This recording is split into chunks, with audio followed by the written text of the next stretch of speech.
I'm an analytics freak, so I do this spreadsheet. I basically look at all my years from 2010 until now of what my YouTube content looked like, what my watch time was, what my views were. Watching that growth was always very small. It's like, if you look at the scale, it was kind of like this. But then I started implementing the things that you were doing. And in 2020, I doubled all my numbers between July and December. So it goes like this on the chart, and then wow.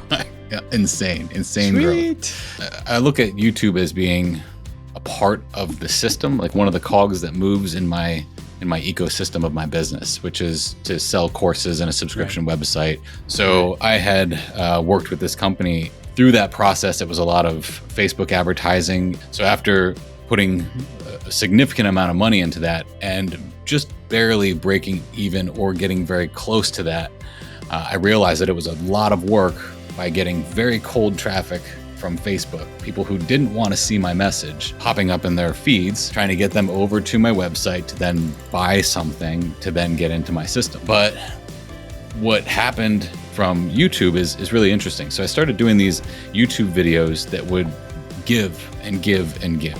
So what I noticed though is that this free organic thing over here, that's YouTube, versus this paid thing over here that was Facebook and these ads that I was doing, I had received just between October and now, I have increased my email list by about 9,000 people, which that kind of growth was about a 75% increase over normal years. You know, a lot of times I think people think, okay, well, you with an email address, you're just gonna spam me, right?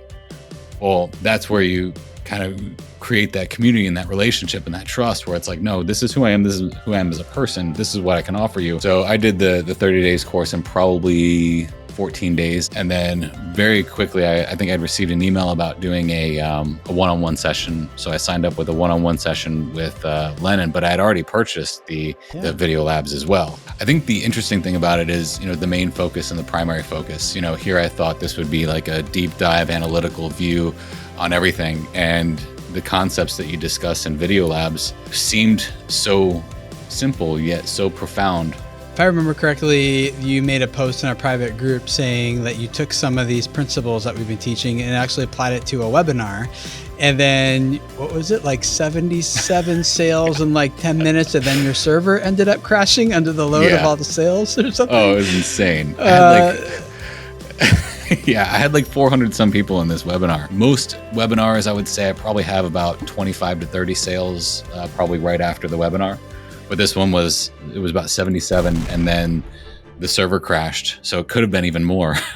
What I love about that is that the things we talk about in Video Labs are not like hacks. They're not like things you're doing to manipulate a system. It's just proven, repeatable processes for how to make a connection with a viewer. If you're thinking about it, don't hesitate. I know what it's done for my YouTube channel, but not necessarily for my YouTube channel, but what it's done for me as an educator and somebody who wants to spread their message. I would say that what I gained from Video Labs is few and far between what I paid for my advertising that I did.